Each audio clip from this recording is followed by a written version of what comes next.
Good evening, everyone, and welcome here to the launch pad and our live launch coverage of SpaceX SpainSat New Generation 1, set to launch from the historic launch complex of 39A at NASA Kennedy Space Center. If it's your first time here, though, welcome. My name's Zach. I'm the founder and host here at the Launchpad Network, and here at TLP, it's our mission to inform and inspire the explorers of tomorrow, because we believe that space is better together. And you can see there on your screen, we are green across the board for wind and lightning in the region as we continue to count down to the launch of today's mission. As we look towards the launch countdown sequence, that go, no go from the launch director, set to occur about 5 minutes from now. And once we do, we expect a few minutes later to be able to see the confirmation that stage 1 RP1 and liquid oxygen is loading, and that RP1 onto stage 2 is loading as well. So we'll wait to have that confirmation. We are working to get our remote unit online. We did some upgrades to it this last week, so hopefully we will have a pad shot for you guys in just a little bit. I did want to give a shout out to our crew that is in the field. We've got our rocket chasers Gavin, Trevor, Josh, and Danny stationed around the Space Coast and Orlando. So make sure you're staying tuned to our social medias and theirs on X and Instagram, and our TLP Discord for their photos pre-launch and post-launch as we get ready for today's flight. Now, today's booster is one that has quite a history, booster 1073. It's going for that should say 21st launch at the bottom of that third column there. It's 21st, but sadly 21st and final launch. SpaceX will be expending today's booster as SpainSat was going to require more functionality of Falcon 9. So the grid fins and the landing legs have been stripped from it, and it is on the pad vertical, ready for today's flight. Lakota, thank you so much for that super chat. 1999 it says, "You rock, Zach. We love you." I appreciate that. Thank you so much for that support. That goes into us being able to upgrade our equipment. We've been having meetings with our rocket chasers, planning expansions on how we can bring you guys even better coverage, and that's only possible from your guys' support. If you haven't yet, take a moment, share out the stream, invite people to join us. We've got Chaz watching from Tulsa. Sean is in Lancashire, UK. We got Deb in Brisbane, Australia. Similarly, sorry if I'm saying that wrong, in Malaysia. Welcome. We got Ollie in Cumbria in the UK, Windbreakers in Arkansas, and we've got Arthur in the Netherlands, Roy's in Sydney, Australia, Mike's in Columbus, Lakota is in Georgia. People tuning in literally from all over the world, and we're glad to have you here. We're going to take a very quick commentary break and look back at that flight radar as we work to get this live view online for you guys here, but I'll be back with more commentary in just a couple of minutes when we have that confirmation of go for propellant loading, which we should have in the next couple of minutes. But for now, stay with us right here on the launch pad as we continue to count down to launch of SpaceX SpainSat New Generation 1. Stay with us.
You're looking at a live view of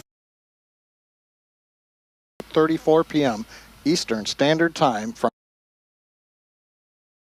Space Center in Florida. Thanks for logging in for the SpainSat NG-1 mission, SpaceX's 13th mission of the year. I'm John Innsbrucker, and I'm the Principal Integration Engineer for Falcon here at SpaceX in Hawthorne, California. Today we are launching the SpainSat NG-1 satellite to a geostationary transfer orbit on behalf of our customer, ISDASat. ISDASat is a government satellite operator and services provider operating secure communication satellites, synthetic aperture Earth observation satellites, and maritime monitoring. ISDASat has provided Earth observation services with radar technology through the PATH satellite, which SpaceX launched on a Falcon 9 back in 2018. SpainSat NG is a new program developed by ISDASat to improve the secure satellite communications and defense capabilities of the Spanish government, its allies, and international organizations, including the European Union's GovSatcom and NATO. SpainSat will cover an extensive area that ranges from the United States and South America to the Middle East, Africa, and Europe, reaching as far as Singapore. Now we're currently at T-minus 11 minutes 25 seconds and counting. We're looking good for an on-time liftoff. However, if for any reason we are unable to launch today, a backup opportunity is available tomorrow at the same time. But the good news is Falcon 9 is healthy. The range is ready to support. The weather's been good all day and continues to look outstanding. We're not tracking any concerns for launch in just over 11 minutes. And with that, let's take a look at today's Falcon 9. The two-stage Falcon 9 you can see on your screen with its payload fairing is 70 meters or 229 feet tall. When it's fully loaded, it'll hold just over 1 million pounds of propellant, which the vehicle will burn through in less than 3 minutes after liftoff. Propellant loading did begin on time at T-minus 35 minutes this evening. The second stage fuel tank is fully loaded. The first stage fuel tank loading will complete at T-minus 6 minutes. Liquid oxygen loading is underway on both stages. Now our payload today is safely enclosed inside of the 17-foot diameter payload fairing, which is the structure called out at the very top of the graphic. It's made of a carbon composite material, and the two sides of the fairing form a clamshell around the satellite to protect it during ascent. Now the fairing halves are then separated at about 3 minutes and 40 seconds into today's flight. They'll be recovered from the ocean for reuse. Now the fairing halves supporting today's mission are flight proven. One half is flying for its 8th time. The other half is flying for its 5th time. Now below the payload fairing, you can see the second stage. That's the part of the rocket that will take our payload to its destination orbit today. The second stage will ignite its single Merlin vacuum engine, or MVAC for short, at 2 minutes 50 seconds into flight. It'll relight a second time before we deploy the satellite. Below the second stage, you can see on the graphic the first stage. And it starts with the black inner stage, which is part of the first stage booster. The carbon fiber inner stage is that distinct black color. That's the thermal protection system on the outside of the inner stage. Now at the bottom of the first stage are the 9 Merlin engines. You can't see them in this view, but they are obviously at the bottom of the first stage, and they'll propel Falcon 9 off the ground up to the thinner parts of Earth's atmosphere. Now the first stage is designed to be reflown with minimal refurbishment between flights, with today marking the 21st flight for this particular booster. However, due to the performance required for today's mission, this will be the final flight for this Falcon 9 first stage. During its 21 missions, this single first stage has launched a lunar lander to the moon, critical supplies and research to the International Space Station, over 400 Starlink satellites to orbit, and much more since its first launch in May 2022. Finally, alongside the vehicle, the large truss structure you see, that's part of the transporter erector, what we call the TE. We use the TE both to roll the rocket out to the pad and then to raise it to its vertical launch position. At liftoff, it will retract in order to clear the way for Falcon 9's ascent. Now, while the countdown continues coming up on T-minus 8 minutes, let's find more about the satellite we're delivering to orbit today, SpainSat NG-1. And if you're just joining us, welcome here to the launch pad and our live coverage of SpainSat NG-1, set to launch from historic Launch Complex 39A at NASA Kennedy Space Center. Falcon 9 is continuing through its propellant loading. If you haven't yet, take a moment, engage that like button, share out the stream, invite people to join us for the final flight of Booster 1073. We are expecting them to stay live through deployment of the booster, the deployment of the satellite, which will be 32 minutes into flight. So a rare chance that we should get to see a deployment from that second stage here. As always, if you guys have questions, you can send those in the chat by tagging us at the Launchpad, and we'll work on answering those live to the best of our ability as we continue through the countdown here at L-7 minutes and counting. 7.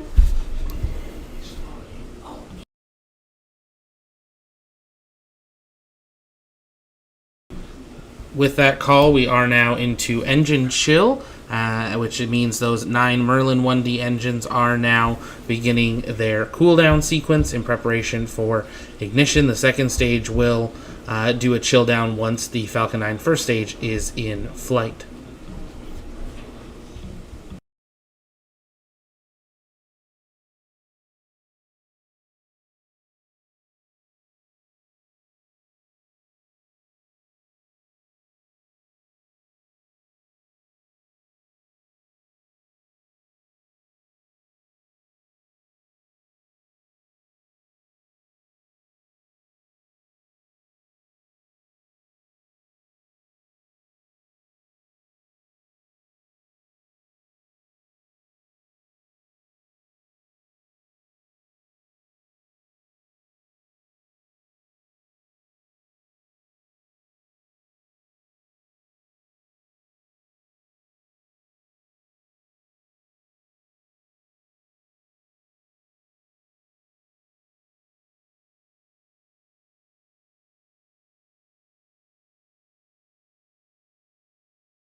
Minus 4 minutes, 26 seconds and counting. We've just heard the call out, strong back lower has begun. It's actually a sequence that'll start with the clamp arms beginning to open. You'll see those right now in the monitor. You can see the arms are on the top of the second stage. We open those in preparation for the strong back pulling away from the rocket.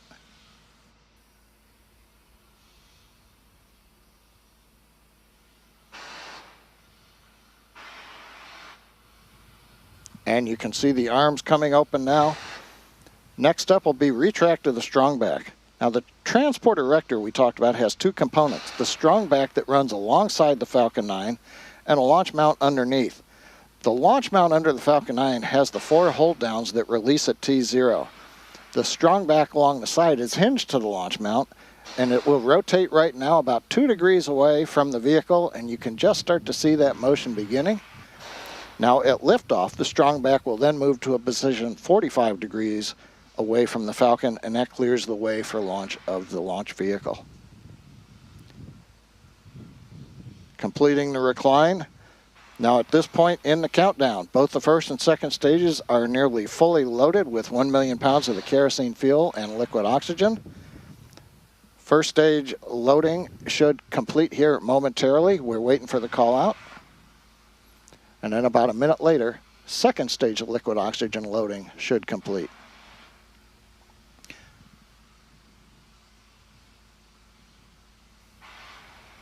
Now the white clouds... Stage 1 LOX load is complete. Stage 1 LOX load complete. We're on time.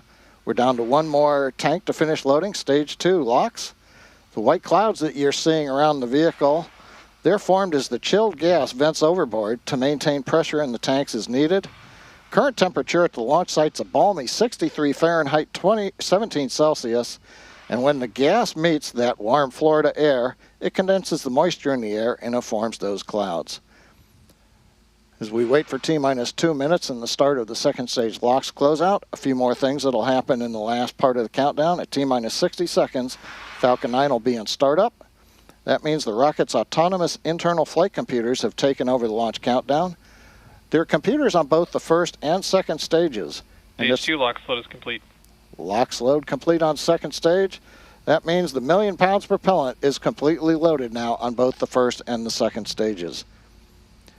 Next major activity is going to come up at T-minus 1 minute 30 seconds. That's going to be the ground gas closeouts. We'll begin venting pressures in the strong back overboard. Make sure everything is drained in preparation for launch.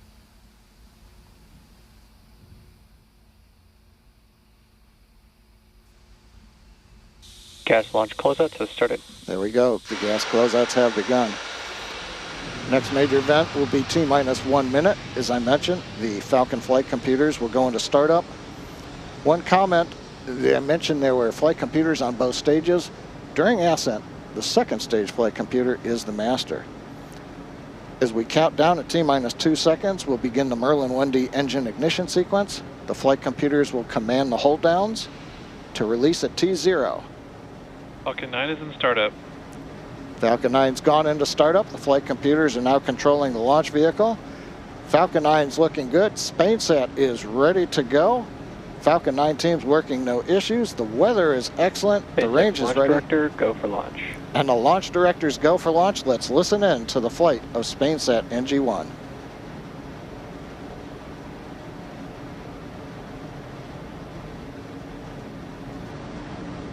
T-minus 30.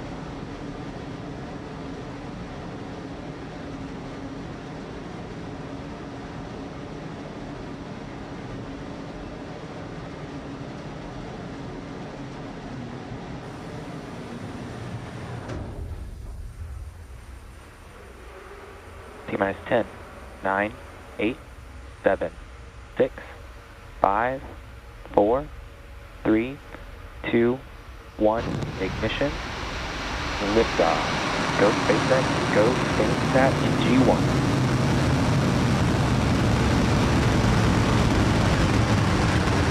Vehicles pitching downrange. Stage 1 propulsion is nominal.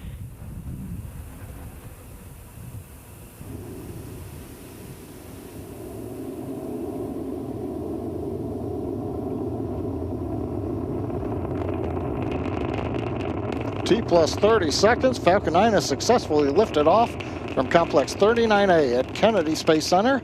We can hear the characteristic rumble as the first stage heads into space. We're throttling down right now in preparation Power and telemetry nominal. for max Q. Good call out, power and telemetry nominal, reports avionics.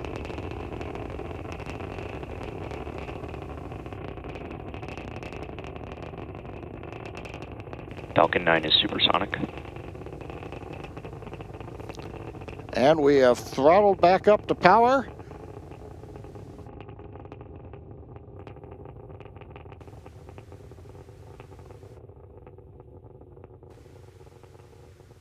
Max Q. And we've heard the max Q call out. Continuing on the timeline, everything looking good. The rocket typically will need to go 17,000 miles per hour horizontally in order to get into orbit and avoid being pulled back down to Earth. To help go from vertical to horizontal, the first stage performed a pitch kick just after liftoff, about 10 seconds into flight, or what's also known as a gravity turn. The engines gimbal a small amount, and that slowly turns the first stage from going straight up to going horizontal with the help of gravity, and eventually we will be roughly horizontal to Earth as we achieve orbit.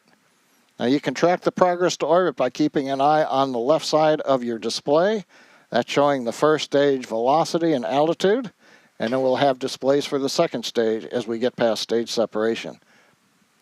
Now we're going to have coming up in about 30 seconds the start of the typical 3 quick events. Main engine cutoff, or MECO, you'll hear the call out. We'll shut down the 9 Merlin engines on the first stage. The pneumatic system, the stage separation pushers, will then push the first stage away from the second stage for stage separation, and the MVAC-D engine will ignite, and then fairing separation. For now, let's listen and watch for the events.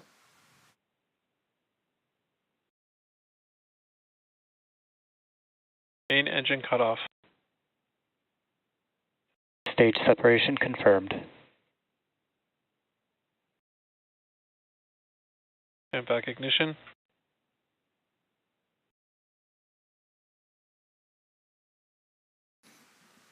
And there you heard and saw those events that happened back to back to back.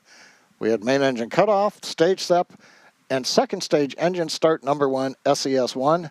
Right-hand side, you can see the altitude and the velocity of the second stage. So far, I want to remind folks who might be waiting for it, as we talked about earlier in the webcast, the first stage will not be recovered today. You may have noticed that we removed the landing legs and the grid fins to decrease the mass of the stage. That'll provide the performance needed to put the 6 metric ton spacecraft into orbit. The legs and fins can be used on other boosters.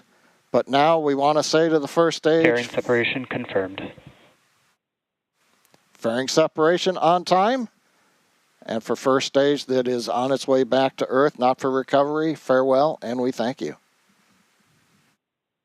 Now the fairing halves that you just saw separate from around the SpainSat NG-1 spacecraft, we'll be attempting to retrieve those halves once they fall back to Earth using our recovery vessel Bob.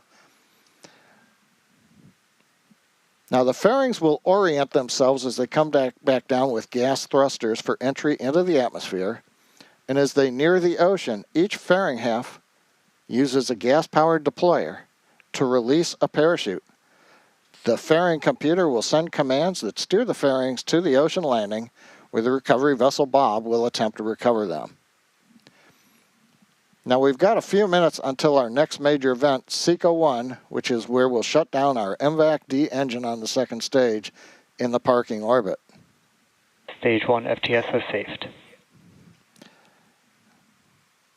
Coming up on 5 minutes, everything continuing to look good. You can see the orange-red glow of the niobium alloy nozzle extension on the second stage engine. Very standard for the MVAC-D engine.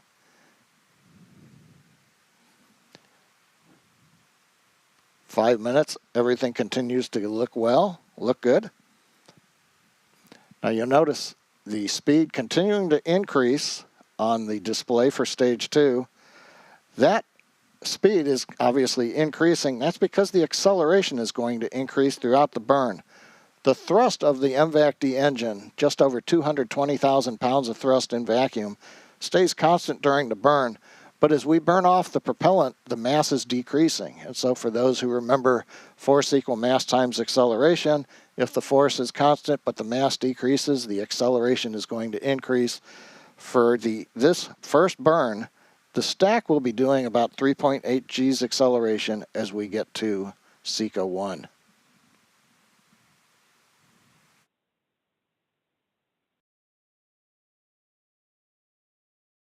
T plus 6 minutes, continuing to look good on the second stage. SpainSat NG-1 attached to the top of the second stage. We'll see some views from the forward-looking camera. Vehicles on a nominal trajectory. A little later on.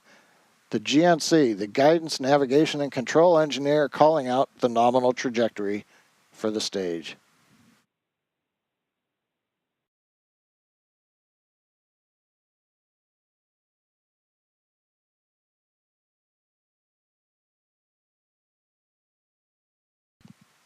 Six and a half minutes into flight, continuing to look good on the burn. Next major event's going to come up a little bit after 7 minutes. We should hear a call out of terminal guidance on the second stage as we begin to get ready for shutdown at T plus 8 minutes and 1 second.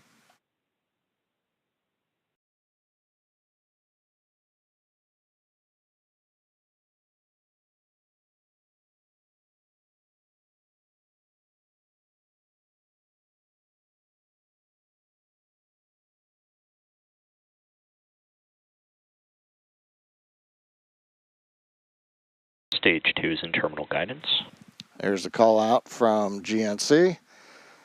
Second stage flight computer is now moving into a state where it's preparing for that second stage engine cutoff. We're calculating the velocity required to get to orbit. You have to understand how fast you're going horizontally as well as away from the Earth. And then we have to come up with the commands that are going to go to the actuators so that we can command pitch and yaw to make sure that the second stage aims itself, so to speak, to achieve the desired orbital parameter. Now, final velocity for this first burn is aimed for about 7.5 kilometers per second. That's going to be just under that 17,000 mile an hour figure we need for a low Earth parking orbit.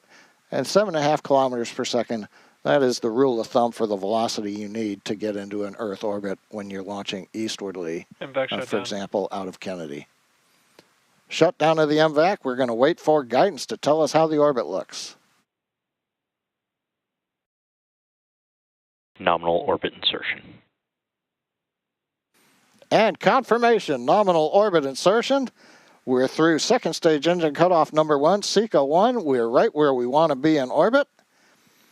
Now, the second stage, and we've got another nice view looking forward from the payload attached fitting up at SpainSat NG1. We'll have more views as we go through the webcast, but for now, we're embarking on a coast phase on the second stage, spacecraft still attached. Following this coast, we will relight the MVAC engine for a second time. That's going to happen around T plus 26.5 minute mark. And then about 4.5 minutes after that, at T plus 31 minutes, we will actually get to spacecraft separation. For that, we're going to halt the live commentary for a while. We'll be back in about 16 minutes at T plus 25, but we'll leave you with the visuals from space. And if you're just joining us, you're looking at a live view of the second stage, 9 minutes, 18 seconds into flight, and we are expecting payload deployment at 31 minutes, 24 seconds. First, we do have a second stage burn, which we were hearing John talk about there. That'll be 26 minutes, 37 seconds after liftoff, so we've got about 17 minutes or so. And that burn is going to last for a total of about 70-ish seconds. So a bit longer burn, putting it into its final deployment orbit. If it's your first time here, though, welcome. My name is Zach. I'm the founder and host here at the Launch Pad. And here at TLP, it's our mission to inform and inspire the explorers of tomorrow, because we believe that space is better together. We bring you full live launch coverage of all the launches from around the world, so make sure you engage that subscribe button. While we continue to monitor today's flight, we are going to answer some of your guys' comments and questions. You can send those in the chat by tagging us at the launch pad, and we'll work on answering those live. Also, make sure you join us over on the TLP Discord. It's where our community hangs out in between streams, and we would love to see you there. Now, Booster 1073 has had quite the life, 21 missions. A little correction on there. 21 missions, this SpainSat NG-1, but very sad to say it is the final flight of Booster 1073. So we do want to take a moment and recognize it for its service. It flew many, many missions, including SES-22, iSpace's Hakuto R, which was a lunar lander, Amazonas 6, CRS-27, Bandwagon 1, the first of the Bandwagon rideshare mission sessions from SpaceX, GSAT 20, Thura 4, and 13 previous Starlink missions. So it had quite the history there. It wasn't exactly a flight leader, but it's sad to see these kind of earlier boosters that have had 3-4 years of flight time start to be expended, and we're seeing these new boosters slowly come online to take their place, and these new boosters are expected to push that number from 20 to 30 to 40 flights possibly as well. A huge shout out to our TLP crew that were in the field: Gavin, Trevor, Josh, Danny, Cameron. I know last minute got out there as well for today's flight, so make sure you're staying tuned to their social medias, either on X or Instagram, to see those photos coming in. And also taking a look at the launch stats here today. This was SpaceX's 13th flight, their 447th of all time. We'll see that 500 historic number later this spring. Falcon 9, as the 13th flight for SpaceX this year. We've had no Starships or Falcon Heavies. We've had no Starships or Falcon Heavies. yet this year, but we'll hopefully have one of those starships soon. It was the 21st flight of Booster 1073. It was the 21st flight globally this year, and the 4th launch from Launch Complex 39A, as 39B is waiting for SLS for testing, hopefully by the end of the year. That's only the 4th launch from NASA Kennedy Space Center. KSC always a lot quieter than looking out towards Cape Canaveral, where they launch from 40 far more frequently, and you do have all the other pads for ULA and Blue Origin and everyone else. But as we await for payload deployment and that second stage engine burn first, you can send those questions in the chat by tagging us at the launch pad. We'll keep SpaceX up here on the full screen, keeping an eye on that current tracker now passing down through the central and southern part of the Atlantic Ocean. Kev Lou is asking, when they show the first stage speed, obviously not this launch, what is it relative to? That would be its ground speed, I would believe. For it. That I would have to double check that, but that would be the speed at which the vehicle is traveling. So that would be its relative speed.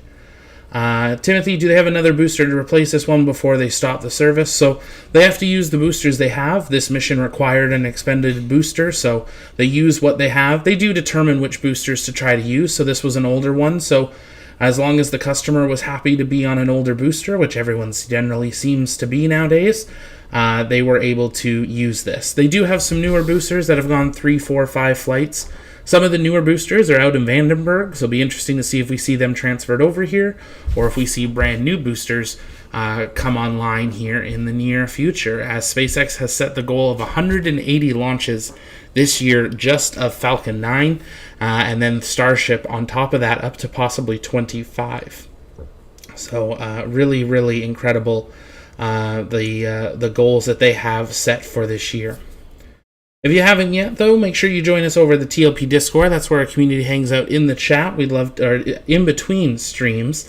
You got live chats there to talk about the latest space news. A couple programming notes. We do have a spacewalk of Boeing Starliners Butch Wilmore and Sonny Williams. Yep, the two people that flew up on Starliner that have been on the ISS for a lot longer than they were originally planning, are planning to do a spacewalk tomorrow. So instead of spending 10 days on the space station, they are now going to be there for a lot longer than planned, and they're going to go out and do some spacewalk and work on the International Space Station. So we hope you'll join us for that. We'll be going live at 6:30 a.m. Eastern Time. We expect Butch Wilmore and Sonny Williams to step out of the ISS about an hour and a half in after we go live, but we'll be bringing full live coverage of that.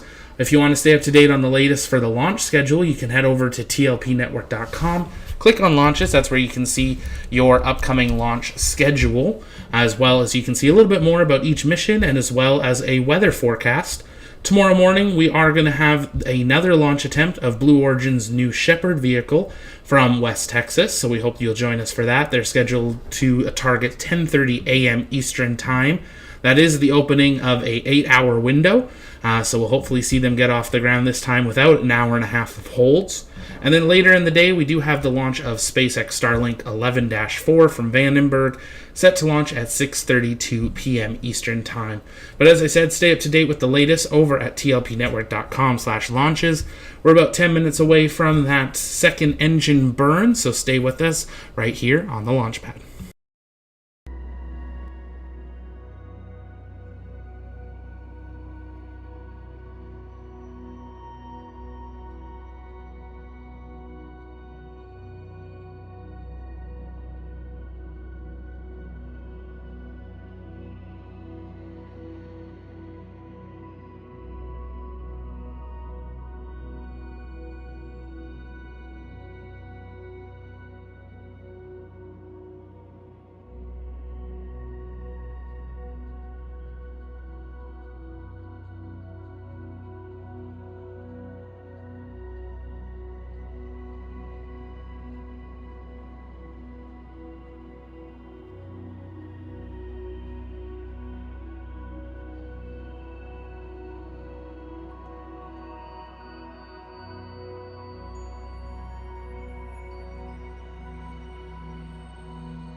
Now this burn's going to last about 67 seconds. That's typical for a geostationary mission.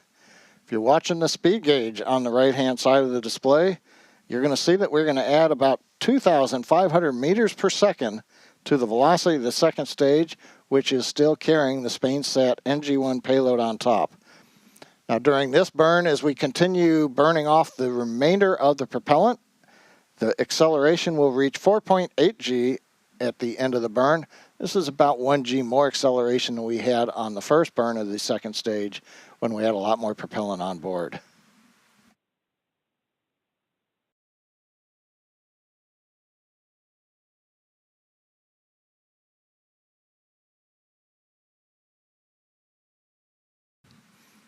Engine now throttling down, decreasing the loads on the spacecraft as we're coming up, and we have SECO 2.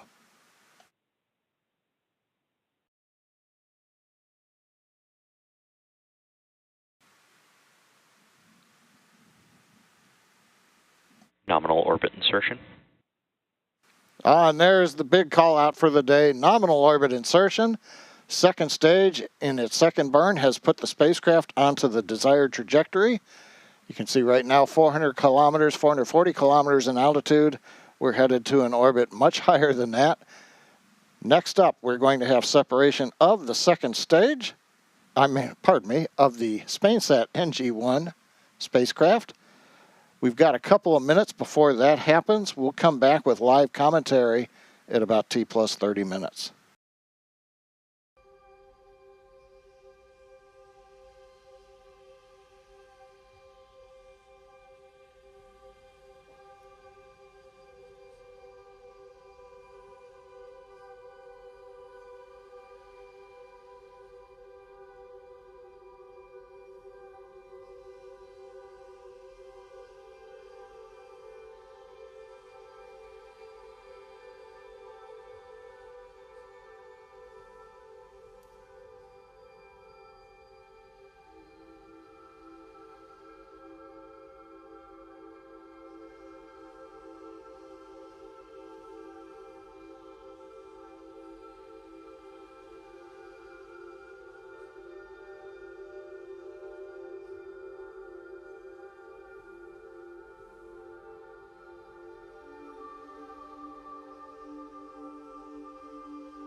Satellite will be placed into geostationary orbit at 29 degrees east longitude. A second satellite, known as SpainSat NG-2, will be placed in the geostationary position at 30 degrees west longitude later this year. And the SpainSat satellites will replace the existing SpainSat launched in 2006 and the XTAR EUR launched in 2005. The view right now looking up from the camera on the second stage mounted on the payload attached fitting. You're looking at the bottom of SpainSat NG-1. And we're waiting for payload deploy. SpainSat NG-1 deploy confirmed. Avionics engineer calling out successful deploy. You can see it on the screen. Springs pushing the second stage and the SpainSat NG-1 spacecraft away from each other. And with that successful deploy of SpainSat NG-1 satellite, it begins its journey to its final destination. With that, that's going to wrap up our coverage for today.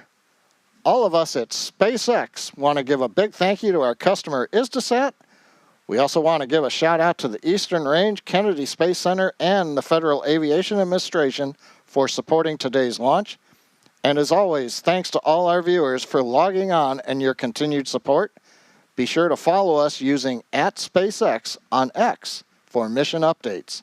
I'm John Innsbrucker. We'll see you again soon.